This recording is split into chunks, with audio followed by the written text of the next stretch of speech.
ये धौलपुर एसपी साहब जगन गुर्जर पर ऐसा क्या केस था जो उसको अजमेर हाई सिक्योरिटी में भेज दिया गया। कट्टा रखने के जुर्म में किसी को हाई सिक्योरिटी जेल में भेजा जाता है क्या? मुझे तो ऐसा लग रहा है कि आप भी इस गुनाह में शामिल हैं। अजमेर एसपी साहब से भी पूछना चाहता हूं, जब हम लोग धरना खत्म करने के बाद वापस लौट कर आ गए थे तो उस रात आपने पप्पू को टॉर्चर क्यों किया? आपकी वर्दी उतर जाएगी, इतना याद रख लेना। कोई नहीं बचा पाएगा आपकी वर्दी को। जितने भी लोग इस मर्डर में शामिल हैं, कुछ नहीं बचेगा, सब खत्म हो जाएगा इन लोगों का। राम राम सा भाइयों, मैं रामवीर पोसवाल।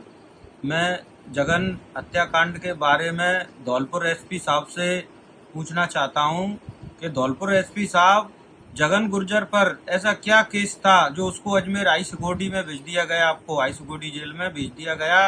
एक कट्टा रखने के जुर्म में किसी को हाई सिक्योरिटी जेल में भेजा जाता है क्या? उसके लिए धौलपुर जेल थी, भरतपुर जेल थी, दौसा जेल थी, जयपुर जेल थी। मतलब इतनी दूर भेजने की क्या जरूरत थी? इसमें बहुत बड़ा षड्यंत्र है एसपी साहब। मुझे तो ऐसा लग रहा है कि आप भी इस गुनाह में शामिल हैं, वरना आप यहाँ बाड़ी कोतवाली पर इतना प्रेशर नहीं बनाते कि जगन को वहाँ भेजते। आपने ये बहुत गलत किया है। गुर्जर समाज इसका आपसे सवाल जवाब करने बहुत जल्दी आपकी धौलपुर एसपी का घेराव करने वाली है, इतना याद रख लेना। और मैं अजमेर एसपी साहब से भी पूछना चाहता हूं, जब हम लोग धरना खत्म करने के बाद वापस लौट कर आ गए थे तो उस रात आपने पप्पू को टॉर्चर क्यों किया? क्या वजह थी? अजमेर एसपी साहब, आप गुर्जर समाज से टकरा रहे हैं, आपकी वर्दी उतर जाएगी, इतना याद रख लेना। कोई नहीं बचा पाएगा आपकी वर्दी को। और वहाँ का जो जेलर है उसकी भी हम ईंट से ईंट बजा देंगे। जेलर ने ये जो गुनाह किया है, पप्पू को जगन से अलग कर दिया है, इसका भी जवाब देना पड़ेगा।